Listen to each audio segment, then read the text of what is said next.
video kali ini kita akan membicarakan tentang frase. Apa itu frase? Seperti apa jenis-jenisnya? Dan bagaimana peran frase di dalam sebuah kalimat? Temukan jawabannya dengan menonton video ini hingga selesai bersama saya, Stefani Humena.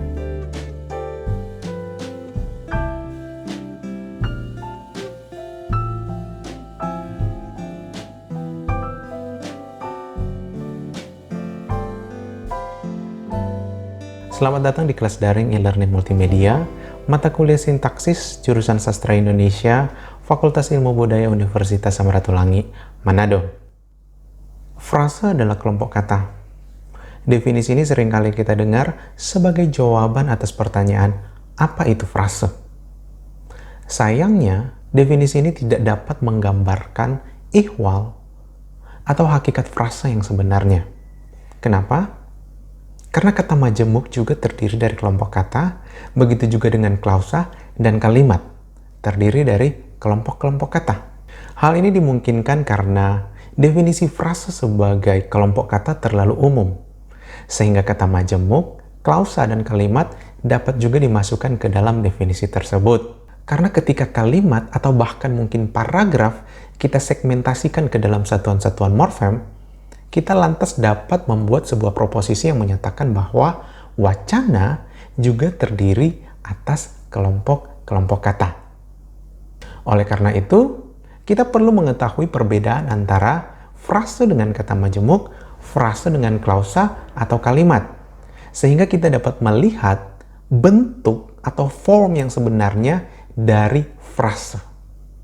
Nah, sebelum kita masuk pada jenis-jenis frasa, pada video kali ini, kita akan membahas terlebih dahulu mengenai perbedaan antara frase dengan kata majemuk dan frase dengan klausa atau kalimat. Mari kita kupas satu persatu. Frase dan kata majemuk sama-sama terdiri dari kelompok kata. Lantas, bagaimana kita dapat membedakan frase dengan kelompok kata? Nah, perbedaan frase dan kelompok kata itu yang pertama terdapat pada kelonggaran dari kedua kategori tersebut untuk disisipi oleh satuan-satuan bahasa yang lain. Misalnya, contoh, di sini ada frase rumah mewah, dan frase ini, seperti yang Anda lihat di slide, dapat dikembangkan menjadi rumah yang mewah, rumah itu mewah, rumahnya mewah. Kita lihat dari ketiga frase ini, yang pertama diselipi atau disisipi oleh yang, kemudian yang kedua disisipi oleh itu, dan yang ketiga disisipi oleh nya. Dan ketiga frase ini dia berterima ketika disisipi oleh satuan-satuan lingual ini. Sehingga kita dapat memastikan bahwa ini adalah frase. Ya. Contoh lain, perempuan cantik. Ya. Dapat disisipi juga dengan kata yang, itu, dan tidak. Sehingga bisa menjadi perempuan yang cantik, perempuan itu cantik, dan perempuan tidak cantik. Kemudian contoh yang lain, ada rambut indah. Ya, kita lihat, frase ini dapat dikembangkan dengan memberikan sisipan kata yang, nya, dan dia. Sehingga menjadi rambut yang indah, rambutnya indah, dan rambut dia indah. Ya, berbeda dengan kata majemuk. Ya, Anda perhatikan di sini ada contoh kata majemuk mata air. Ya, coba kalau kita sisipkan dia katanya, yang, dan itu, menjadi mata yang air, matanya air, dan mata itu air. Ya, nah, lambang asteriks di sini menandakan bahwa frase yang telah dikembangkan ini tidak berterima. Ya, atau tidak dapat digunakan dalam komunikasi. Karena kalau Anda menggunakan kata-kata ini, frasa yang disisipi oleh kata-kata ini, orang-orang pasti tidak akan mengerti karena tidak memiliki makna. Kemudian, keras kepala. Ya, keras yang kepala, kerasnya kepala, dan keras itu kepala. Kedua contoh tersebut memperlihatkan bahwa kata majemuk tidak memiliki kelonggaran untuk disisipi oleh satuan-satuan lingual yang lain. Sehingga kalau dipaksakan untuk disisipi oleh kata-kata tertentu seperti yang telah dicontohkan tadi, dia tidak akan membawa sebuah makna yang utuh dan otomatis tidak dapat dipakai dalam proses komunikasi. Tapi di sini kita pun harus berhati-hati karena ada beberapa frase yang juga termasuk dalam kategori kata majemuk, ya. Seperti contoh ada frase orang tua, ya. Kelompok kata ini dapat dimasukkan ke dalam kategori frase sekaligus dapat dimasukkan ke dalam kategori kata majemuk, ya. Sebagai frasa, kelompok kata ini merujuk kepada seseorang, baik laki-laki atau perempuan yang sudah berusia lanjut.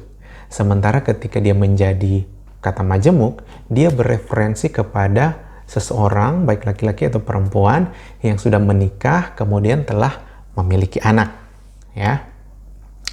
Kita lihat di sini ada contoh kalimat orang tua itu termenung memikirkan anaknya, ya. Anda lihat frase di sini, ya, merujuk kepada orang tua, ya, atau seseorang yang sudah lanjut usia, ya. Kemudian orang tua yang selanjutnya, ya. Kita lihat orang tua anak itu sedang mengajarnya membaca. Ya, kita lihat orang tua di sini masih muda, ya. Mereka belum berusia lanjut. Kemudian ada juga kelompok kata yang lain, yakni meja hijau, yang dapat masuk ke dalam kategori frasa sekaligus bisa masuk ke dalam kategori kata majemuk.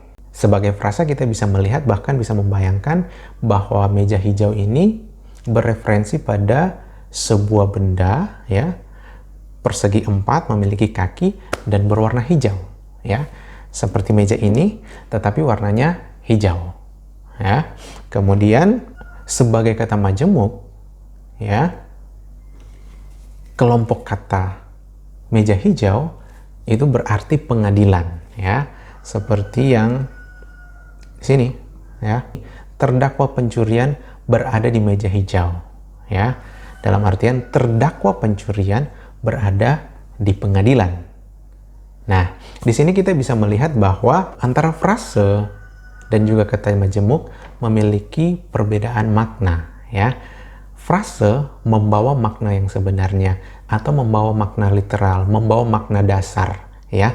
Ketika kita mengatakan meja hijau, ya, berarti meja di situ merupakan nomina yang merujuk kepada sebuah benda persegi 4 memiliki kaki, dan hijau merupakan adjektif atau sifat, kata sifat yang merujuk pada sebuah warna yang mirip dengan warna daun atau hijau daun, ya. Kemudian sebagai kata majemuk kita melihat di situ ada satu kata yang bertemu dengan kata yang lain kemudian melahirkan sebuah makna yang baru. Itulah definisi kata majemuk. Nah, dari sini kita bisa melihat bahwa untuk membedakan frasa dengan kata majemuk ada dua cara. Yakni pertama dengan melihat kelonggaran dari kedua bentuk ini apakah dapat diisi atau disisipi oleh unsur-unsur yang lain. Kalau seandainya dia bisa disisipi oleh unsur-unsur yang lain, berarti itu adalah frase. Tetapi kalau dia tidak bisa diisi oleh satuan-satuan lingkungan yang lain, itu berarti dia adalah kata majemuk. Kemudian kita bisa melihat dari sisi makna. Kalau dia membawa makna literal atau makna dasarnya berarti itu frase. Dan kalau dia membawa makna yang baru, itu berarti kata majemuk. Nah, sekarang kita masuk pada perbedaan antara frase dengan klausa atau kalimat. Frase merupakan gabungan kata yang non-predikatif. Sementara klausa atau kalimat dikenal karena fungsi predikatnya. Nah, di sini saya sudah menyiapkan sebuah contoh, ya. Ada contoh kalimat, orang itu tidak pernah mengeluh saat ia membuat laporan. Anda perhatikan di sini ada kalimat, kemudian kalimat ini terbagi atas dua klausa, ya. Klausa yang pertama itu orang itu tidak pernah mengeluh, kemudian klausa yang kedua saat ia membuat laporan. Nah, klausa ini juga masih terbagi atas frase. Klausa orang itu tidak pernah mengeluh terbagi atas frase orang itu, kemudian tidak pernah mengeluh. Kemudian klausa yang kedua yaitu saat ia membuat laporan terbagi atas frase saat ia dan frase membuat laporan. Kemudian Anda perhatikan frasa-frasa tersebut masih juga dapat disegmentasikan ke dalam kata per kata, ya. Anda bisa lihat frasa orang itu, kata-katanya orang dan itu. Kemudian frasa tidak pernah mengeluh terdiri dari tidak, pernah, dan mengeluh. Begitu seterusnya, ya. Kalau Anda perhatikan, frasa-frasa ini menduduki fungsi-fungsi tertentu dalam kalimat, ya. Anda lihat di atas ini, orang itu menjadi subjek dalam kalimat ini yang terdiri atas frasa nominal, kemudian frasa tidak pernah mengeluh menjadi predikat atau frasa verbalis ini, kemudian saat ia, ya, terdiri atas konjungsi dan ia sebagai subjek yang terdiri dari nomina. Kemudian membuat laporan, ya, frasa membuat laporan atau frasa yang ketiga terdiri atas dua fungsi. Kata yang pertama yaitu membuat merupakan predikat verba, kemudian laporan merupakan objek nomina. Nah, dari contoh ini kita dapat melihat bahwa frasa merupakan komponen-komponen bahasa yang membentuk kalimat dengan cara menjadi konstituen untuk mengisi fungsi-fungsi kalimat yang ada. Nah, setelah kita mengetahui perbedaan antara kata majemuk dengan frase dan frase dengan klausa dan kalimat, sekarang kita masuk kepada jenis-jenis frase, ya. Setidaknya di sini saya mencatat ada 4 jenis frase, yakni frase eksosentrik, kemudian ada frase endosentrik, yang ketiga ada frase koordinatif, dan yang keempat ada frase apositif, ya. Yang pertama, frase eksosentrik, ya. Frasa eksosentrik adalah frasa yang terdiri atas komponen-komponen yang tidak memiliki perilaku sintaksis yang sama dengan bentuk keseluruhannya. Dalam artian, komponen-komponen pembentuk frase ini memiliki hubungan yang sangat erat dan dia tidak dapat dipisahkan menjadi satu persatu, ya. Seperti dalam contoh ini, ada frase di pasar, ke rumah, dan dalam rapat, ya. Kalau kita masukkan ke dalam kalimat seperti pada contoh ini, contoh 1, saya makan di pasar, kemudian saya berjalan kaki ke rumah, kemudian yang ketiga, proposal ini akan dibahas dalam rapat. Nah, kalimat-kalimat ini sah, dan apabila salah satu dari komponen frasa ini dihilangkan, akan menjadi seperti kalimat pada 4, 5, 6 ini, kalimat 4, 5, dan 6. Pada kalimat 4, saya makan di, kalimat menjadi tidak lengkap. 5, saya berjalan kaki ke, kemudian proposal ini akan dibahas dalam, ya. Jadi kalimat ini adalah kalimat-kalimat menggantung, makanya di sini ada titik-titik seperti ini, karena kalimat ini adalah kalimat yang tidak selesai, ya. Artinya kalimat ini tidak membawa sebuah makna yang utuh, ya. Sehingga unsur pasar, unsur rumah, dan unsur rapat dalam frase ini sangat dibutuhkan, ya. Begitu juga ketika preposisi-preposisi ini kita hilangkan, kemudian kita hanya menggunakan komponen-komponen yang kedua, seperti yang ada pada kalimat berikut ini. Anda bisa lihat pada kalimat 7 menjadi saya makan pasar, ya, seolah-olah pasar itu adalah makanan. Kemudian yang ke-8, saya berjalan kaki rumah. Ya, ini Anda bisa lihat sendiri kecanggungan atau kejanggalan dalam kalimat tersebut. Kemudian yang ke-9, proposal ini akan dibahas rapat. Seolah-olah rapat itu adalah orang, sehingga rapat yang akan membahas proposal, ya. Nah, frasa seperti ini disebut dengan frasa eksosentrik direktif atau frasa preposisional. Kenapa disebut frasa preposisional? Karena komponen pertamanya terdiri dari preposisi. Bisa Anda lihat ini di pasar ada preposisi di, kemudian ke rumah ada preposisi ke, dan dalam rapat ada preposisi dalam. Nah, ada juga preposisi non-direktif. Nah, preposisi non-direktif ini dia diisi oleh artikula sebagai komponen pertama, bukan komponen utama, ya, tetapi komponen pertama. Seperti si miskin, si cantik, si botak. Nah, si pada kata-kata ini dia, pada frase-frase ini merupakan artikula yang menominalkan. Anda bisa lihat kan miskin merupakan kata sifat, begitu juga cantik kata sifat, dan botak kata sifat. Nah, ketika dia mendapatkan artikula si, ya, kata sifat ini dinominalkan atau dibuat menjadi kata benda sehingga kita mendapatkan kalimat-kalimat seperti ini. Si miskin berdagang di pasar. Si cantik memasak di dapur, si botak sudah kembali. Nah, frase eksosentrik juga memiliki yang namanya frase objektif, ya. Apa ini frase objektif? Frase objektif itu memperlihatkan keeratan hubungan verba dan objek atau verba dan komplemennya. Ya, saya memberikan contoh. Ini ada dua frase. Yang pertama mengambil senjata, kemudian frase yang kedua merupakan kewajiban. Ya, mengambil senjata. Di sini ada kalimat Black Widow mengambil senjata.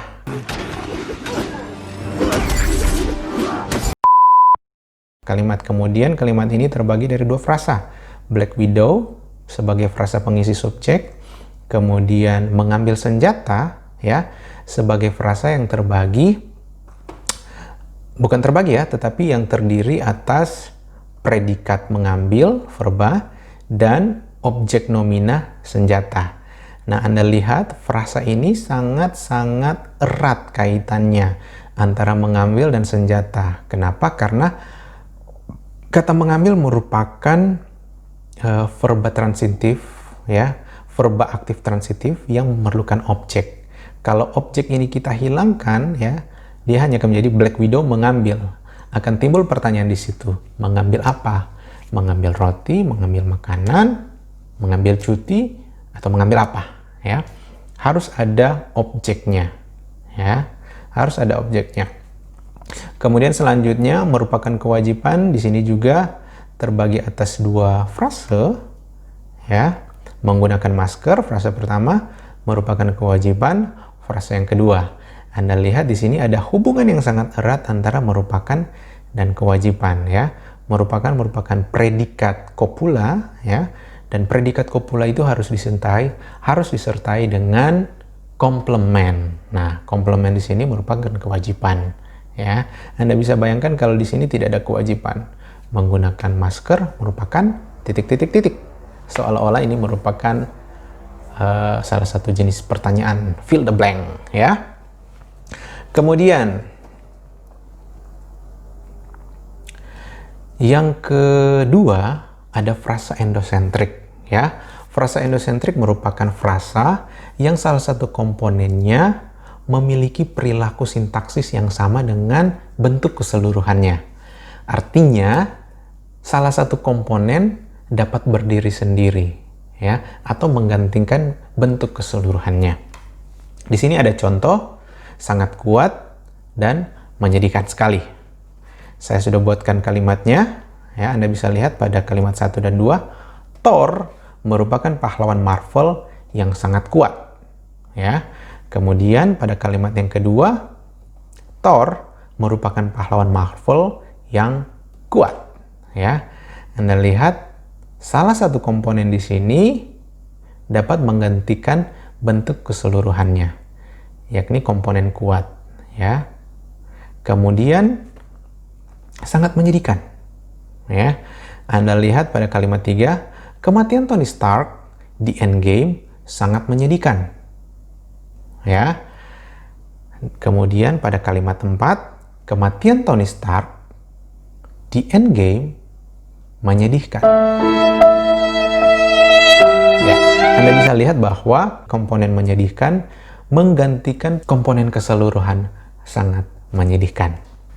Jenis frase yang ketiga adalah frase koordinatif. Ya, frase koordinatif ini merupakan frase yang memiliki komponen-komponen pembentuk yang sama atau sederajat. Dan komponen-komponen pembentuk ini dapat dihubungkan dengan konjungsi koordinatif. Contoh, aku dan kau.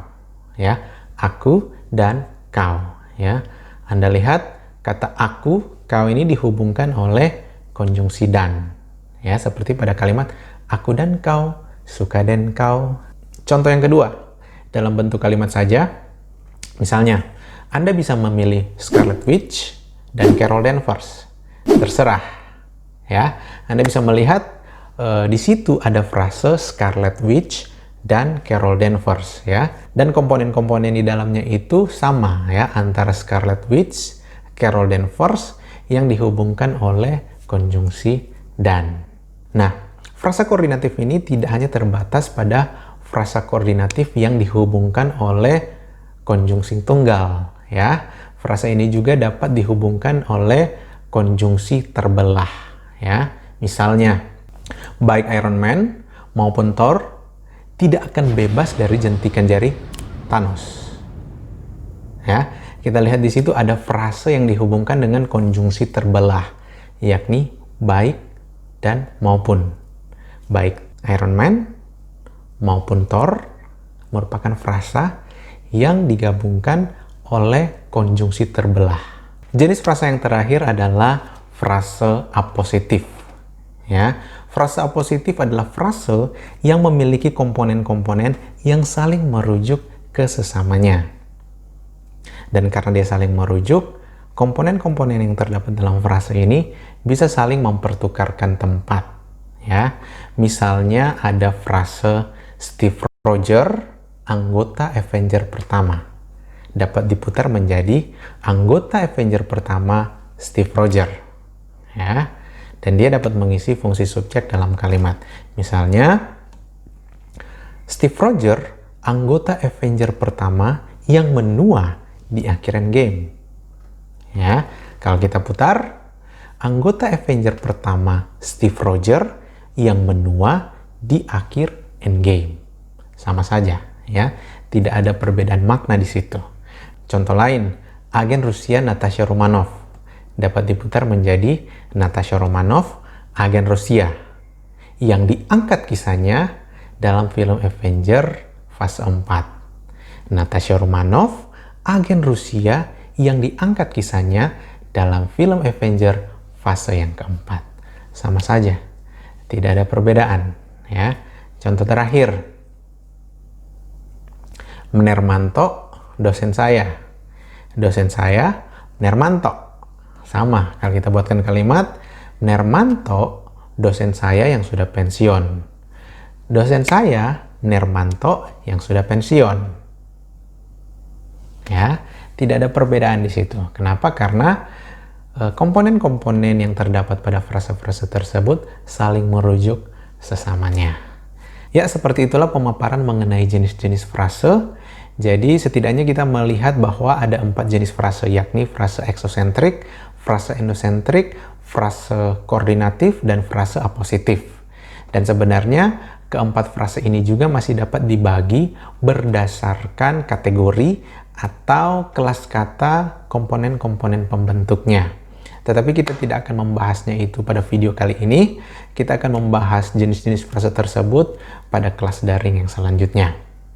Baiklah, sampai di sini dulu video kita pada saat ini. Apabila Anda melihat atau Anda menemukan ada kesalahan atau ada hal-hal yang perlu dikoreksi, Anda dipersilakan untuk menulis pesan melalui kolom komentar yang ada. Dan jangan lupa like, share, serta subscribe channel ini. Saya Stefani Homena, dan kita akan bertemu lagi di kelas daring mata kuliah sintaksis yang selanjutnya.